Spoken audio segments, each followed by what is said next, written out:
Hello student, welcome to this video. चलिए देखते हैं हम यहाँ पे सामाजिक विज्ञान का कक्षा 9वीं के छात्रों का यहाँ पे अर्धवार्षिक परीक्षा के लिए प्रश्न पत्र लेकर के आ चुके हैं। 75 अंक का आपका पूर्णांक रहने वाला है, वही जो कि आपका त्रैमासिक परीक्षा में था। तो इस प्रकार से हम सभी क्वेश्चन के आंसर आपको बताएंगे। तो चलिए वीडियो के लास्ट तक बने रहेंगे और सभी क्वेश्चन के आंसर यहाँ पर सीख कर जाएंगे। पहला क्वेश्चन है आपका, भारत के दक्षिण में कौन सा सागर है? तो यहाँ पे हिंद महासागर आपका आंसर हो जाएगा। भारत के दक्षिण में कौन सा सागर है? हिंद महासागर आंसर याद रखेंगे, हिंद महासागर। दक्षिण की बात हो रही है।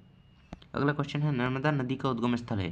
तो नर्मदा नदी का जो उद्गम स्थल है वो अमरकंटक है, आपको याद होगा। अमरकंटक यहाँ पे आंसर लगाएंगे, ऑप्शन नंबर सी। नर्मदा नदी का उद्गम स्थल अमरकंटक। प्रथम विश्व युद्ध कब लड़ा गया था? तो प्रथम विश्व युद्ध लड़ा गया था सन 1914 के 1918 के बीच। यहाँ पे आंसर हो जाएगा आपका 1914 से 18। जर्मनी की मुद्रा का नाम पूछ रहा है आपसे, तो यूरो यहाँ पे आंसर हो जाएगा। जर्मनी की मुद्रा का नाम यूरो होता है।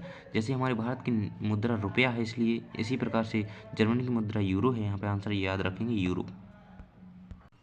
अगला क्वेश्चन है आपका, लोकतंत्र जनता के लिए जनता के द्वारा जनता का शासन है, ये किसने कहा है? उपरोक्त कथन किसका है? उपरोक्त अवधारणा किसकी है? तो अब्राहम लिंकन जी की है। यहाँ पे आंसर याद रखेंगे, अब्राहम लिंकन। लोकतंत्र जनता का जनता के द्वारा जनता के लिए शासन है, यहाँ पे आंसर याद रखेंगे। हरित क्रांति का संबंध किससे है? तो हरित क्रांति का संबंध गेहूं और चावल के उत्पादन से है। आंसर याद रखेंगे, गेहूं और चावल के उत्पादन से। रिक्त स्थान स्टार्ट होते हैं। पहले क्वेश्चन है आपका, खालिस्तान नदी को दक्षिण भारत की गंगा कहा जाता है। तो गोदावरी आंसर रखाएंगे यहाँ पे, गोदावरी है ना। गोदावरी आपको यहाँ पे आंसर लगाना है। तो चलिए आगे देखते हैं। अगला क्वेश्चन है, कार्ल मार्क्स ने खालिस्तान नामक ग्रंथ की रचना करी। तो यहाँ पे दास कैपिटल आंसर लगाना है आपको। दास कैपिटल नामक ग्रंथ है जो, वो कार्ल मार्क्स ने यहाँ पे इसकी रचना करी थी। अगला क्वेश्चन है आपका, भारत में वोट डालने की उम्र है। तो आपको पता होगा कि 18 वर्ष जो है भारत में उम्र है वोट डालने की। 18 वर्ष आप यहाँ पे आंसर भर देंगे। अगला है, मध्य प्रदेश में लोकसभा सीटों की संख्या है। तो मध्य प्रदेश में लोकसभा सीटें कितनी हैं? 29 हैं। मध्य प्रदेश की बात हो रही है केवल, है ना। तो 29 यहाँ पे आंसर आएगा। अगला क्वेश्चन है, क्वेश्चन नंबर 5 है यहाँ पे, खालिस्तान की कमी के कारण कीमतें बढ़ जाती हैं। तो खाद्य के उत्पादन की कमी के बिना कीमतें बढ़ जाती हैं। तो खाद्य आंसर बनेगा, खाद्य की कमी के कारण कीमतें बढ़ जाती हैं। अगला क्वेश्चन है, संविधान सभा की प्रथम बैठक खालिस्तान में हुई थी। सन का नाम पूछ रहा है आपसे, तो तारीख पूछ रहा है संविधान सभा की प्रथम बैठक। तो 1 दिसंबर सन 1946 को यहाँ पे आपकी संविधान की प्रथम बैठक हुई थी। आंसर याद रखेंगे, 1 दिसंबर सन 1946। नीचे देख सकते हैं, सही जोड़ियां बनाइए। यहाँ पे 6 अंक की सही जोड़ियां रहेंगी आपकी। चलिए मैं आपको इनके आंसर बता देता हूँ। फूलों की बौछार, यहाँ पे कहवा से इसकी जोड़ी मिल जाएगी। लास्ट में आपको कहवा दिख रहा होगा। चावल उत्पादक द्वीप है जो, वो जावा है, यहाँ पे आंसर दिख रहा होगा। राष्ट्रीय खाद्य सुरक्षा अधिनियम कब आया था? 2013 में आया था। भारत में प्रथम आम चुनाव हुए थे जो 1951 1952 में हुए थे। बेरोजगारी क्यों बढ़ रही है? क्योंकि जनसंख्या वृद्धि बढ़ रही है। देश का सर्वोच्च कानून संविधान है। इस प्रकार से आप इन सभी के आंसर याद कर लेंगे। मैंने यहाँ पे आंसर लगा दिए। तो सभी के आंसर आपको याद कर दिए जाना है। और जो भी छात्र चैनल पर नए हैं, सब्सक्राइब करके रखिए। यदि आप सब्सक्राइब कर लेंगे तो हम आपको अच्छे से पूरे साल के लिए आपको यहाँ पे मटेरियल इसी प्रकार से प्रोवाइड कराते रहेंगे, है ना। तो सत्य असत्य का चयन कीजिए। 6 अंक की रहेंगे आपके यहाँ पर। लू शीतकाल में चलने वाली गर्म हवाएं, तो यहाँ पर शीतकाल आ गया, इसलिए असत्य हो जाएगा, क्योंकि लू जो चलती हैं वो ग्रीष्मकाल में चलती है ना कि शीतकाल में, है ना। अगला है आपका, भारत दुनिया का क्षेत्रफल की दृष्टि से 7वां बड़ा देश है। बिल्कुल सही बात है। अगला क्वेश्चन है आपका, जार निकोलस लोकतांत्रिक शासक था। असत्य हो जाएगा। इसके बाद मक्का व्यापारिक फसल है, तो ये भी आपका असत्य हो जाएगा।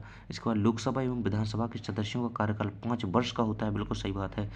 और स्वर्ण जयंती ग्राम स्वरोजगार योजना का आरंभ 1999 में हुआ था। बिल्कुल सत्य बात है ना। इस प्रकार से आपकी सत्य कंप्लीट हो जाती है। आप देख पा रहे होंगे, इस प्रकार से सत्य लगाएंगे। पहला आपका असत्य रहेगा, दूसरा सत्य रहेगा, तीसरा असत्य रहेगा, चौथा असत्य रहेगा, पांचवा सत्य और छठवां सत्य। इस प्रकार से आंसर लगा लेंगे। आगे क्वेश्चन है आपका, भारत के स्थलीय पड़ोसी देशों की संख्या कितनी है? तो 7 यहाँ पे आंसर लगाएंगे आप। भारत के स्थलीय पड़ोसी देशों की संख्या 7 होती है। आंसर लगे। युगोफोंक क्या था? तो यहाँ पे आंसर लिख लेंगे आप। मैं बता दे रहा हूँ, 14 साल से कम उम्र के बच्चों के लिए, युवाओं के लिए एक नापसी युवा संगठन था। युगोफोंक उसे कहा जाता है। 14 उम्र से कम उम्र के बच्चों के लिए नापसी युवा संगठन बनाया गया था, उसे युगोफोंक कहा जाता है। आंसर याद रखेंगे। अगला है, पालमपुर की एक गैर कृषि क्रिया का नाम लिखिए। तो यहाँ पे आप दुकानदारी आंसर लिख सकते हैं इसका। परमपुर की एक गैर कृषि क्रिया का नाम दुकानदारी। वो किसी भी प्रकार की दुकानदारी हो सकती है, आपको केवल दुकानदारी यहाँ पे आंसर लिख देना है। अगला है रबी और खरीफ की फसलों का मुख्य साधन क्या है। रबी और खरीफ, यहाँ पे दोनों फसलों के उदाहरण आपको लिख देने हैं, साधन लिख देने हैं। तो रबी की फसल के उदाहरण जो होते हैं हमारे साधन होते हैं गेहूँ, सरसों, जौ, मटर, राई लिख देंगे। क्या लिख देंगे, गेहूँ। इस प्रकार से आप सभी गेहूँ, सरसों, जौ, मटर, राई और खरीफ के लिख देंगे जो वो उड़द, सोयाबीन, उड़द लिख देंगे और सोयाबीन लिख देंगे और मूंगफली आप लिख देंगे, है ना। इस प्रकार से आप इन्हें लिख देंगे, है ना। लिखेंगे आप वो वर्ड में, लेकिन मैं ऐसे बता रहा हूँ। अगला है अन्नपूर्णा योजना किस वर्ष आरंभ की गई। तो यहाँ पर सन 2000 में अन्नपूर्णा योजना लागू की गई थी, प्रारंभ की गई थी, है ना। 2000 की बात हो रही है यहाँ पे, 2000, है ना। तो इस प्रकार से आपको यहाँ पे याद रखना है। चलिए आगे देखते हैं। लोकसभा के सदस्यों को क्या कहा जाता है। तो सांसद कहा जाता है, आपको पता ही होगा। लोकसभा के सदस्यों को सांसद कहा जाता है, जो लोकसभा में बैठते हैं, है ना। मध्य प्रदेश में सीटें कितनी हैं लोकसभा की, अभी मैंने बताया 29 है, आपको याद रखना है, आंसर याद रखेंगे। अगला है आपका क्वेश्चन, भारत के केंद्र शासित प्रदेशों के नाम लिखिए। 2 अंक के क्वेश्चन है आपका, आपको ज़रूर याद रख लेना है सभी के। तो हमने एक वीडियो अपलोड कर दिया है जिसमें सभी के आंसर, इनके जो आंसर आपके नीचे रह गए हैं, इन सभी के आंसर आपको वहाँ पे मिल जाएंगे। तो आपको चैनल को कर लेना है सब्सक्राइब, ताकि अगला वीडियो भी आपको मिल सके। और वीडियो को लाइक कर दीजिए। 2 लाख यहाँ पे कंप्लीट होने वाले हैं। Thanks for this opportunity. आप सभी को बहुत बहुत धन्यवाद, है ना। मिलते हैं अगले वीडियो में, बाय।